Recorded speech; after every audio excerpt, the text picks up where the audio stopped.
Good morning, church. As we go into Good Friday, I just wanted to talk a little bit about some of the things that stand out to me with the story of the cross. And the first thing that really comes to mind is not so much just the cross, which in itself is this horrific thing that Jesus had to go through, but even looking before that and what Jesus had to endure before he ever got to the cross. I think a lot of times we kind of skip over that part. And what it tells us in all of the Gospels is that he was mocked by the people who arrested him, by the crowds. He was beaten. He was whipped. He was already in pretty bad shape before he ever got to the cross. I think the movie that shows that really well is The Passion of the Christ. And if you haven't seen that, I'd recommend watching it, not because it's this fun movie to watch, and I wouldn't even say you're going to enjoy a lot of it, because recognizing that these are true things that happen is hard. But I think it's important for us to see just how graphic this account is. That movie's actually rated R, and so know that before you turn it on with the kids. But I also want to make it clear, it's not R because Hollywood decided to add things to that story. It's telling it how Scripture does. It's rated R because it was a gory passage in Scripture, a gory event that happened.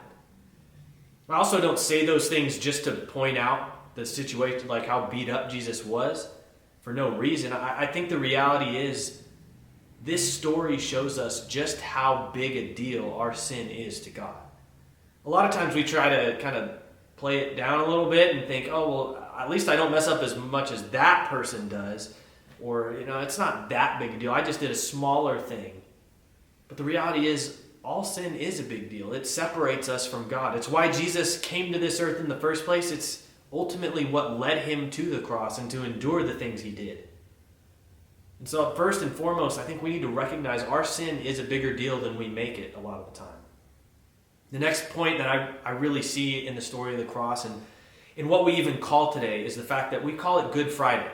Now, you don't see that in the Bible, but the reality is we wouldn't be calling it a Good Friday if it weren't for Easter Sunday and what happens 3 days later. The fact that Jesus did rise again from the grave exactly like he said he would. If it had ended on the cross, it'd be a different story. In 1 Corinthians chapter 15, verse 14, Paul even says, without the resurrection, our faith is pointless. And what he means by that is Jesus would have been a fraud had it played out that way. But instead, Jesus did rise again from the grave. He proved he was exactly who he had been saying he was. He came through exactly like he said. And above that, he showed he was stronger than death. He made this way for us to have the relationship with him, that our relationship with God could be restored.